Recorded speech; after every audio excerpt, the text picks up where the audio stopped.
Hello everyone, good morning. स्वागत है आप सभी का ऑनलाइन स्टडी जोन में। आशा करते हैं कि आप लोगों ने इससे पहले के प्रीवियस ईयर जो क्वेश्चंस मैंने आपको कराया था देखा होगा। आज की इस वीडियो में भी हम लोगों ने प्रीवियस ईयर ही क्वेश्चंस लिए हैं जो कि रीजनिंग के और मैथ्स के जो इंपॉर्टेंट क्वेश्चंस है आपको सीखना चाहिए वो मैंने यहाँ पे लिया है। तो चलिए वीडियो को शुरू करते हैं और आप एंड तक वीडियो को देखिए और समझिए। सबसे पहले रीजनिंग से शुरू करते हैं। रीजनिंग का क्वेश्चन आपकी स्क्रीन पर सबसे पहले पासे के संदर्भ में दिया गया। देख सकते हैं पासे के 3 फलक दिखाए गए जिसमें रंग के संदर्भ में बात कही गई है। क्वेश्चंस में पूछा गया कि लाल पृष्ठ के विपरीत कौन सा रंग होगा। अगर आपने हमारे चैप्टर वाइज में नहीं, अगर मैं बात करूं कि हमारे चैनल पे पासे से संबंधित मैंने क्वेश्चंस आपको रीजनिंग कराया, अगर आपने उस वीडियो को देखा होगा तो यहाँ पे इस तरह के प्रश्न में करने में कोई प्रॉब्लम नहीं है। कैसे किया जाता है मैं आपको वो बताता हूँ। देखिए, हम जब भी यहाँ पे 3 फलक दिए गए, पासे के 3 जो कि शेप दिया गया, हमें पूछा है लाल पृष्ठ के विपरीत क्या होगा, तो हमें उस तरह के पासे को फाइंड करना होगा। देखिए मैं यहाँ पे लिखता हूँ, ऊपर में काला है, लेफ्ट साइड में सफ़ेद और यहाँ पे राइट साइड में आपका पीला। ठीक है, इस तरह से ये पहला पासा हो गया। दूसरे पासे की बात करें तो पहला में आपका लाल है, यहाँ पे आपका काला और इसके राइट साइड वाले में हरा है। ठीक है, 2 ही पासे पे हम काम कर लेते हैं, क्योंकि देखिए 2 पासे हम काम इस तरह से करते हैं जो हमें मिल जाता है, जहाँ पे कॉमन दिख जाता है उसी पासे को आप उठा लीजिए, यानी कि उन्हीं 2 पासे को उठाइए। तीसरा अगर हम बात करें तो देखिए इसमें भी पीला है और लास्ट वाले में भी पीला है। इन 3 इसको और इसको भी उठा सकते थे, कोई समस्या नहीं है, लेकिन हम इन दोनों को उठा लिए। यहाँ पे दोनों में काला काला दिख रहा है। ठीक है, जो हमें मिल जाता है, जो कॉमन होता है, सबसे पहले उसे लीजिए। ठीक है, काला हो गया तो चलो काला को हम डायरेक्ट लिखते हैं ब्लैक। ठीक है, ब्लैक लिख लेता हूँ बी। ठीक है, अब यहाँ पे क्या होता है कि इसको हम लोग क्लॉकवाइज घुमाते हैं, क्लॉकवाइज ही कलर को घुमाएंगे, यानी कि काला के बाद क्या रहा है पीला, तो इसको येलो लिख लेते हैं वाई, और उसके बाद सफ़ेद तो वाइट। ठीक है, अब जो भी कॉमन हुआ है, कॉमन के नीचे कॉमन ही वाले रखेंगे, यानी कि ब्लैक के नीचे ब्लैक, ये हो गया। और यहाँ से फिर से हम इसको क्लॉकवाइज ही घुमाएंगे। ध्यान रखिएगा, हमेशा क्लॉकवाइज ही घुमाया जाता है। राइट, तो यहाँ पे काला के बाद क्या आएगा, काला के बाद लाल, यानी कि हम इसको रेड रखते हैं, और हरा जो कि ग्रीन। हमसे पूछा गया था कि लाल पृष्ठ के विपरीत क्या आएगा, तो लाल पृष्ठ यानी कि रेड के विपरीत क्या आ रहा है, रेड के विपरीत कहेंगे कि पीला आ रहा है। पीला इस प्रश्न का राइट आंसर हो जाएगा, पीला टिक करेंगे। ठीक है, आशा करते हैं कि आपको ये चीज़ समझ में आ गया होगा किस तरह से सॉल्व किया जाता है। आगे बढ़ते हैं। सेकेंड क्वेश्चन देखिए क्या कह रहा है कि 16 - 2 बराबर 2 लिखा गया। 9 - 3 बराबर 0 लिखा गया। उसी तरह से 81 - 1 बराबर 8 लिखा गया। तो हमसे पूछा है कि 64 - 4 बराबर बताइए कि क्या होगा। ठीक है, देखिए सबसे पहले पैटर्न को समझिए। पैटर्न अगर हम बात करें यहाँ पे तो आप कहेंगे कि 16 जो है वो 16 नहीं है, वो किसका स्क्वायर है, 4 का स्क्वायर में से 2 कम करके 2 होगा। ठीक है, उसी तरह से ये 9 नहीं है, 9 नहीं है यानी कितना है, 3 है, यानी कि 3 का स्क्वायर 9 होता है ना, तो हम इसका स्क्वायर रूट निकाल लेते हैं बाहर। 3 में से 3 को घटा देंगे तो 0 आ जाएगा। उसी तरह से ये 81 नहीं, ये 9 है, 9 का स्क्वायर 81 होता है, तो 9 में से 1 गया तो 8, तो यहाँ पे क्या है 64 नहीं, ये 8 है। 8 में से 4 जाएगा तो 4 बिल्कुल सही आंसर है। ऑप्शन हम ए को टिक कर सकते हैं, 4 बिल्कुल सही होगा। अगला क्वेश्चन देखिए क्या लिखा गया। डिकिंसन को एक जिसका नंबर लेटर लिखा गया, और वहाँ पे एक और लिखा गया डिप के लिए 35 66 लिखा गया। तो हमें यहाँ पे बताना है कि पिकनिक के लिए क्या होगा, PICNIC, पिकनिक के लिए क्या होगा। तो बस करना कुछ नहीं है, इसी लेटर को देख लीजिए कि दोनों में मिलाकर के क्या लिखा गया। जैसे P है तो डिप में क्या था, 35 66 था ना, P के लिए 6 आ रहा था, तो P के लिए 6 हो गया। यहाँ पे आई के लिए बात करें तो जो स्टार्टिंग में DIC आप देख रहे थे, तो उसके लिए आई के जगह पे 5 है। यानी अगर हम अच्छे तरीके से देखेंगे तो ऑप्शन हम यहाँ पे बी को देख सकते हैं, बी बिल्कुल सही आंसर हो जाएगा, बी को टिक कर सकते हैं। ठीक है फ्रेंड्स, ऑप्शन बी आपका करेक्ट आंसर हो जाएगा, 65 70 57 ऑप्शन बी। चलिए आगे बढ़ते हैं। अगला सवाल क्या है कि निम्न चित्र में जो कि संख्याएं भारतीय नेता एवं गायकों को दर्शाती है, इनमें से कौन सा क्षेत्र दर्शाता है कि जो भारतीय नेता तो है परंतु वह गायक ना हो। ध्यान रखिएगा, वो भारतीय नेता है। अगर हम ध्यान से देखेंगे तो भारतीय नेता भारतीय हो और नेता भी हो, लेकिन वो गायक नहीं हो, यानी तीनों नहीं होना चाहिए। तीनों का मतलब तीनों इसके अंतर्गत आता है, तीनों यहाँ पे आएगा, तो 3 हम यहाँ पे देख सकते हैं, 3 नहीं आना चाहिए, यानी ये वाला पोर्शन नहीं आना चाहिए। तो इसमें और इसमें होना चाहिए, तो सिर्फ और सिर्फ क्या देख सकते हैं, 2 होगा, यानी 2 आपका बिल्कुल सही आंसर है। ऑप्शन ए को टिक कर सकते हैं, 2। ठीक है फ्रेंड्स, आगे बढ़ते हैं। अगला सवाल क्या है? अगला सवाल 38 + 15, 38 + 15 बराबर लिखा गया 66। ध्यान दीजिएगा, 29 + 36 बराबर 99 लिखा गया। तो हमसे पूछा गया है, बताइए कि 82 + 44 इक्वल टू कितना होगा, कितना होगा। ठीक है, कैसे करेंगे? तो ध्यान दीजिएगा, अगर हम यहाँ पे देखें कैसे लिखा गया ये 66, अगर इनको जोड़ेंगे तो पॉसिबल नहीं है, जोड़ने से और गुना करने से कोई पॉसिबल नहीं है। तो यहाँ पे देखिए 8 और 3 कितना होता है? 11, 11 और ये कितना होता है? 5 और 1 6, 11 छके 66, यानी कि अंकों को जोड़ करके फिर गुना कर लीजिए। 9 और 2 कितना होता है? 11, 3 और 6 9, यानी कि 11 9 99। आ रहा है कि नहीं आ रहा है? तो उसी तरह से करेंगे, 8 और 2 10 होता है, 4 4 8 होता है, गुना कर देंगे 8 × 80, 80 बिल्कुल सही आंसर है, जो कि ऑप्शन सी में देख सकते हैं। ठीक है फ्रेंड्स, सी बिल्कुल सही आंसर हो जाता है। अगला क्वेश्चन, नेक्स्ट क्वेश्चन क्या बनता है? ध्यान दीजिएगा, नेक्स्ट क्वेश्चन क्या कह रहा है कि कुछ पक्षी बादल हैं। चलो, कुछ पक्षी हैं, कुछ पक्षी जो कि बादल है। ठीक है, बादल है, ये हमने कर लिया। पक्षी के कुछ भागों को हमने बादल बना लिया, राइट। घोड़ा एक पक्षी है, चलिए यहाँ पे हम लोग घोड़ा रख लेते हैं, और घोड़ा जो है वो क्या है? पक्षी ही है। घोड़ा पक्षी के अंतर्गत ही आता है। अब प्रश्न में पूछा कि कुछ बादल पक्षी हैं, कुछ बादल यानी कि बादल का कुछ हिस्सा पक्षी के अंतर्गत आ रहा है, तो पहला पॉइंट तो सही है। सेकेंड पॉइंट कि घोड़ा बादल नहीं है, घोड़ा बादल नहीं है, हो सकता है क्योंकि यह जो पक्षी का हिस्सा है वो बादल के अंतर्गत आ रहा है, यानी सेकेंड पॉइंट हमारा गलत होगा। घोड़ा बादल हो सकता है, हो सकता है, यानी सेकेंड पॉइंट गलत है। तो निष्कर्ष में देखिए तो सिर्फ और सिर्फ निष्कर्ष 1 लागू होगा, इसलिए है राइट आंसर ऑप्शन ए को टिक करेंगे, निष्कर्ष 1 लागू होता है। ठीक है, आगे बढ़ते हैं। अगला क्वेश्चन क्या कह रहा है कि शाकभक्षी बाघ और पशु के अंतर्गत बताइए। देखिए, पशु के अंतर्गत तो दोनों आएंगे, पशु के अंतर्गत दोनों आएंगे, शाकभक्षी और बाघ भी। शाकभक्षी एक होते हैं और एक मांसभक्षी होते हैं, यानी कहने का मतलब जो कि शाकाहारी और मांसाहारी जिस तरह से कहते हैं। तो जानवरों में भी कुछ जानवर होते हैं जो कि शाकभक्षी होते हैं और कुछ जानवर मांसभक्षी होते हैं। यानी अगर हम इसको पशु माने तो पशु के अंतर्गत दोनों चीज आ जाएगा, एक तो आपका आ जाएगा शाकभक्षी और एक आ जाएगा बाघ जो कि मांसभक्षी है। यानी ये हम शाकभक्षी कह सकते हैं, शाकभक्षी, और ये आपका बाघ रख सकते हैं। ठीक है, बाघ कहने का मतलब दोनों अलग अलग हो जाएंगे और पशु के अंतर्गत दोनों आएंगे, यानी सही आंसर ऑप्शन ए को टिक करेंगे। तो ये सभी क्वेश्चंस प्रीवियस में ही पूछे गए हैं, आप प्रीवियस पेपर उठा करके देख लीजिएगा, वहां पे आपको मिल जाएगा। अब चलिए मैथ्स की तरफ बढ़ते हैं, और पहला क्वेश्चन आपकी स्क्रीन पर मैथ्स का देखिए क्या है। बहुत ही सिंपल सा क्वेश्चन है, पूछा गया था। क्या कह रहा है क्वेश्चन कि यदि ए का वेतन बी से 25% कम है तो बी का वेतन ए से कितना प्रतिशत अधिक है। इसमें कुछ नहीं करना होता है, बस पहला लाइन आप पढ़ लीजिए। क्या कह रहा है कि 25% कम है, ऊपर में 25 रखिए, जितना कम कह रहा है 100 में से उतना घटा लीजिए, गुना 100, बात खत्म। 25 × 75 यानी 100/3 यहाँ पे राइट आंसर हो जाएगा। 100/3 ना दे तो 33 सही 1/3 दिया होगा, इस प्रश्न का राइट आंसर हो जाएगा ऑप्शन सी, 33 सही 1/3%। ठीक है, आगे बढ़ते हैं। अगला सवाल देखिए, बहुत अच्छा सवाल है, नेक्स्ट क्वेश्चन बहुत अच्छा है, खुद से कोशिश करिए। क्या कह रहा है क्वेश्चन कि एक वस्तु निर्धारित मूल्य पर बेची जाती है, यदि उसे 2/3 निर्धारित मूल्य पर बेचा जाता तो 10% की हानि होती।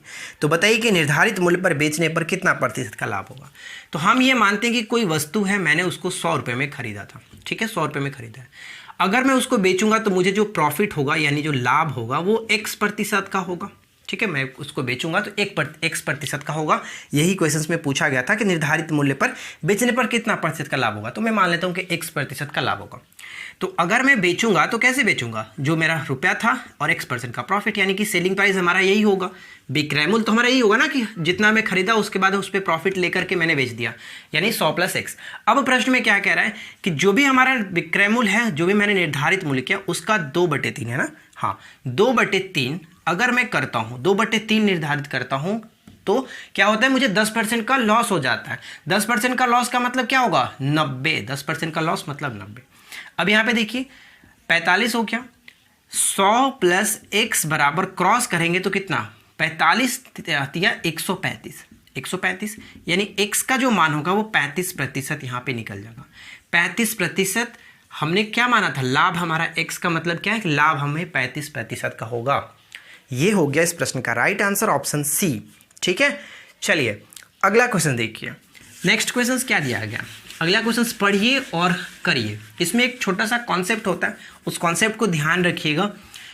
क्वेश्चन क्या कह रहा है कि यदि एक व्यक्ति सोनपुर मेले में 2 घोड़े प्रत्येक 14,000 रुपये में बेचता है, ध्यान दीजिएगा यहीं पे पॉइंट्स को ध्यान देना है, प्रत्येक 14,000 रुपये में बेचता है, एक पर उसे 15% का लाभ होता है और दूसरे पर उसे 15% की हानि पर बेचता है, तो बताइए कि पूरे व्यापार में उसे कितना प्रतिशत की हानि हुई थी। यहाँ पे एक छोटा सा पॉइंट ध्यान रखना है, जब भी विक्रय मूल्य समान होता है, जब भी विक्रय मूल्य समान हो और साथ में 2% की बात की जाए, 2 चीज़ों को बेचा जाता है, दोनों में क्या होता है कि x% पे लाभ हो और x% पे हानि हो, तो इस कंडीशन में हमेशा व्यापारी को हानि ही होता है, यानी कि दोनों का विक्रय मूल्य समान हो और दोनों का प्रतिशत भी समान हो, लेकिन एक हानि हो और एक लाभ हो, तो उस कंडीशन में हमेशा जो व्यापारी होगा उसको हानि प्रतिशत ही होता है। तो इसके लिए डायरेक्ट हमारा एक फॉर्मूला होता है, हानि प्रतिशत बराबर x²/100। बस इसी फॉर्मूले पे हम यहाँ पे रख देंगे, यानी x का मान क्या हुआ, जितना प्रतिशत का हानि जितना प्रतिशत का लाभ हो रहा था वो रखेंगे, यानी x² 15 × 15 और बटे में 100 कितना हो जाता है 225/100, यानी कि कहने का मतलब 2.25% की हानि होगा, हानि प्रतिशत। राइट आंसर ऑप्शन डी को देख सकते हैं। तो जो मैंने आपको यहाँ पे चीज़ बताया कि विक्रय मूल्य हमेशा समान होना चाहिए, तभी आप इस चीज़ को लगाइएगा, इस फार्मूले को, विक्रय मूल्य हमेशा समान हो और एक लाभ हो और एक हानि हो। ठीक है, चलिए इसके पहले वाली वीडियो में मैंने ये क्वेश्चंस कराया था, इस टाइप का क्वेश्चंस बताया था। क्या है कि सोमवार, मंगलवार और बुधवार, देखिए सोमवार, मंगलवार और बुधवार का जो औसत तापमान था वो 40 डिग्री था, तो 40 × 3 मैंने बोला था गुना मत करिएगा, ये आसान हो जाता है। मंगलवार, बुधवार और उसके बाद गुरुवार, इन तीनों का तापमान कितना है 41 × 3। ठीक है, औसत था 41, तो मैंने 3 से गुना कर लिया टोटल के लिए, राइट। अगर मैं दूसरे वाले में से पहले वाले घटाऊंगा तो ये दोनों खत्म हो जाएगा, यानी कि थर्सडे माइनस मंडे बराबर, अगर कॉमन करेंगे 3 कॉमन होगा तो 41 में से 40 जाएगा तो आपका 3 होगा, 3 × 1 बराबर 3। यहाँ तक समझ में आया ना, इससे पहले वाली वीडियो में आपको अच्छे तरीके से बताया था। अब यहाँ पे हमारे पास क्या देखिए, क्वेश्चन में दिया गया कि यदि गुरुवार का तापमान कितना है 42, गुरुवार का तापमान दिया गया बराबर में 3, अगर मैं 3 यहाँ पे ला दूंगा तो जो हमारा मंडे होगा, मंडे का टेम्परेचर निकल जाएगा 39 डिग्री सेल्सियस, यानी 39 डिग्री सेल्सियस बिल्कुल सही आंसर है, ऑप्शन हम डी को टिक कर सकते हैं। ठीक है फ्रेंड्स, आशा करते हैं कि आपको ये चीज़ समझ में आ रहा होगा। इससे पहले वाली वीडियो को भी अच्छे से देखिए, सब चीज़ क्लियरली चलेगा, कोई प्रॉब्लम आपको नहीं होगी।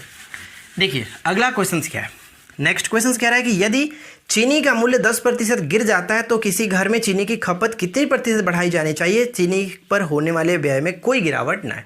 तो इस तरह के प्रश्नों में कुछ नहीं करना है, जो स्टार्टिंग में आपका 10% की गिरावट कह रहा है आप उसी को गिरावट कर लीजिए, यहाँ पे 100 में से 10% का कह रहा है तो 10 घटा लेंगे। जो मैंने आपको स्टार्टिंग बताया था कि ए को बी से इतना प्रतिशत की उसका जो आय है उतना प्रतिशत कम है, तो बी का आय ए से कितना प्रतिशत अधिक है, सेम टू सेम उसी तरह से हम यहाँ पे करते हैं। 10% कम कह रहा था तो मैंने 10% कम कर लिया, गुना में 100 कर लीजिए, 1 0 से 1 0 खत्म, 100/9, 100/9 का मतलब क्या होता है 11 सही 1/9, 11 सही 1/9%, राइट आंसर है ऑप्शन डी। अगला प्रश्न, यदि कक्षा में 32 लड़कियां हैं और लड़कियां एवं लड़कों का अनुपात, ध्यान दीजिएगा 16:9 है, ये क्या है गर्ल्स और ये बॉयज़। ठीक है, ये रेशियो दिया गया और प्रश्न में पूछा कि तब बताइए कि कक्षा में कितनी फीसदी लड़कियां हैं।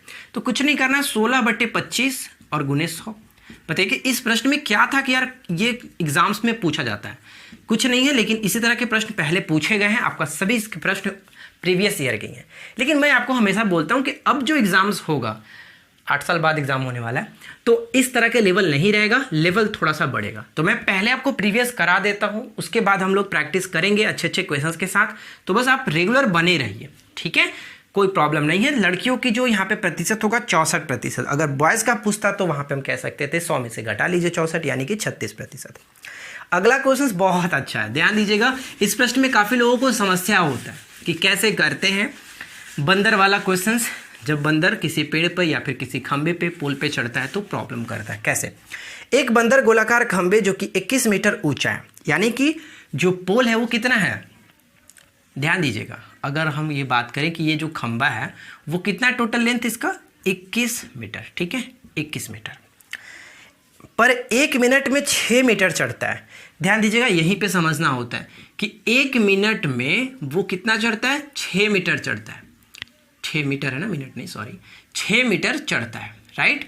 लेकिन अगले मिनट में, यानी कि टोटल बात हो गया 2 मिनट, 2 मिनट में 3 मीटर फिसल जाता है, यानी चढ़ा कितना, 2 मिनट में उसने टोटल चढ़ाई की 3 मीटर के। बात समझ में आ रहा है? 1 मिनट में 6 मीटर तो चढ़ा, 6 मीटर चढ़ा, लेकिन दूसरे मिनट में क्या हुआ कि जब 2 मिनट हुआ तो पता चला उसे कि मैं 3 मिनट फिसल करके नीचे आ गया हूँ, यानी टोटल मैंने चढ़ाई की 3 मीटर की। अब आपसे क्वेश्चंस में ये पूछा जा रहा है, तो बताइए कि बंदर को खंबे की चोटी पर पहुंचने में, यानी बंदर को यहां तक पहुंचने में कितना समय लगेगा। अब ध्यान दीजिएगा, एक चीज आपको ध्यान रखना है कि जब भी वो लास्ट वाला पोजीशन पे चढ़ेगा, यानी कि लास्ट का जो पहला मिनट होगा, लास्ट का आखिरी मिनट, मैंने पहला मिनट आखिरी मिनट, लास्ट का आखिरी जो मिनट होगा वो 6 मीटर की चढ़ाई करेगा, क्योंकि वहां पे जब वो पहुंचेगा तो वो फिसलेगा नहीं, क्योंकि वहां पे जो चढ़ जाएगा तो फिर तो वो वहां पे रुक जाएगा ना, कि फिसलेगा नहीं, यानी लास्ट में वो 6 मीटर की चढ़ाई करेगा।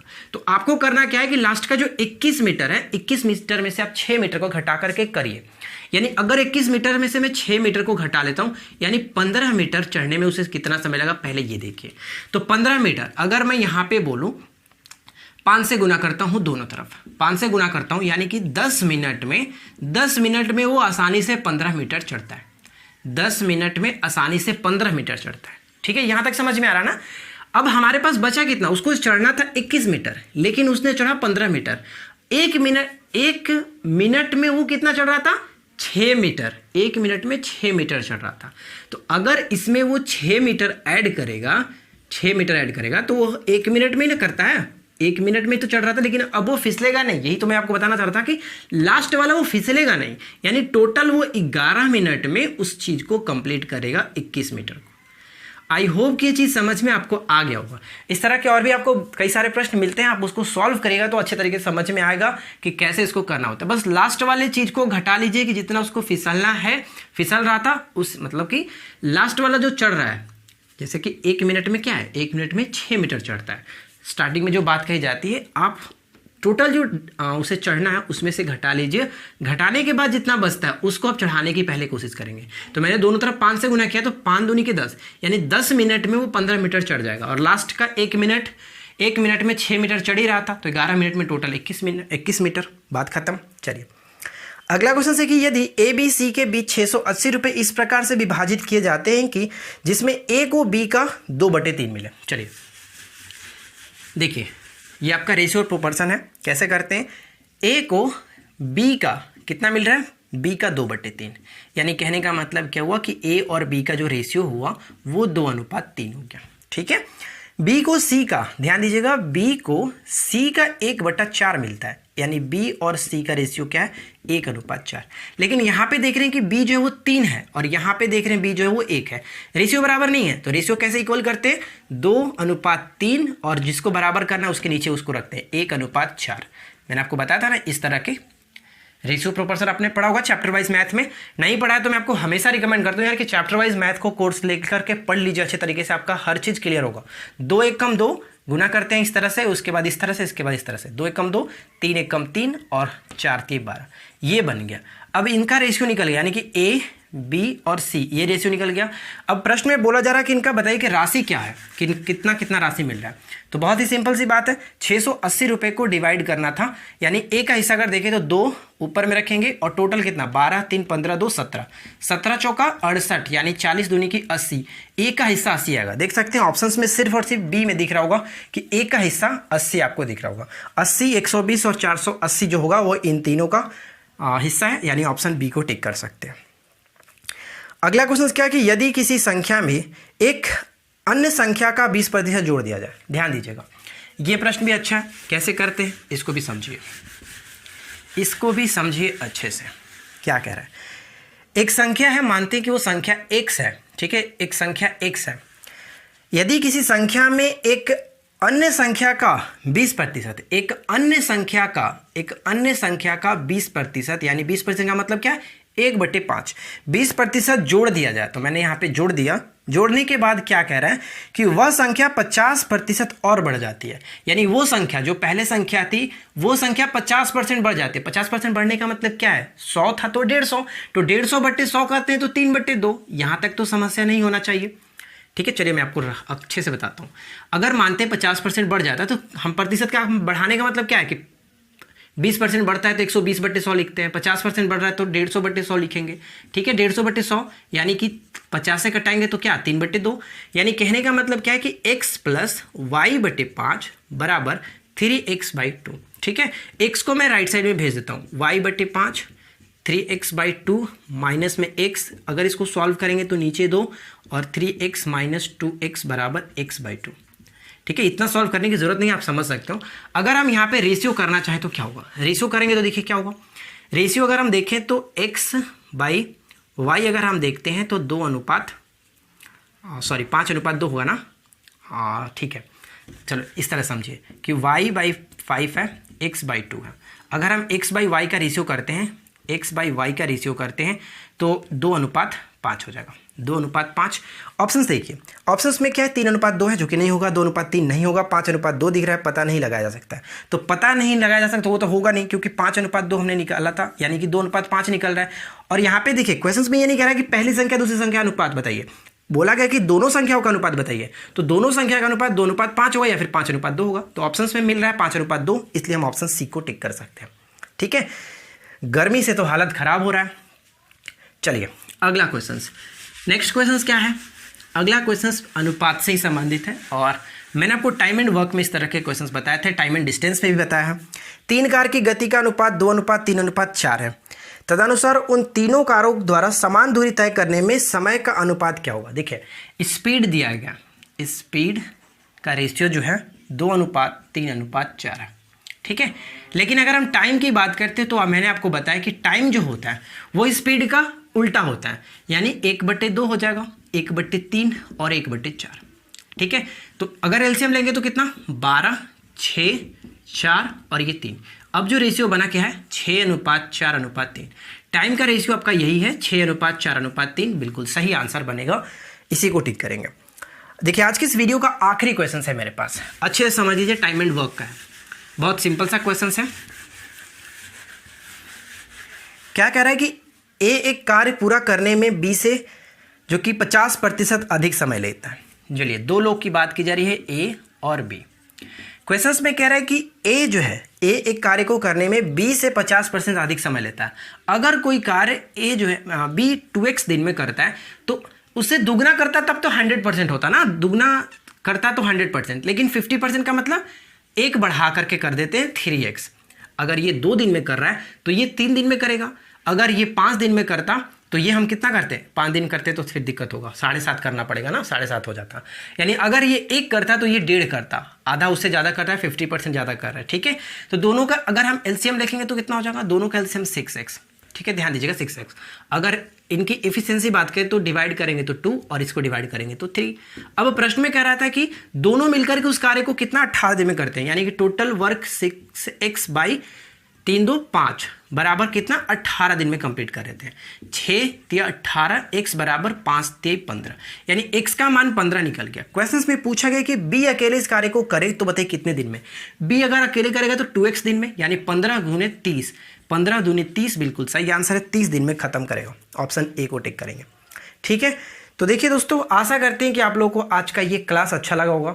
वीडियो कैसा लगा नीचे कमेंट करके बताइएगा, और इसी तरह की और वीडियो के लिए चैनल के साथ जुड़े रहिए। मिलते हैं नेक्स्ट क्लास में। Thanks for watching, keep watching, keep learning, have a good day.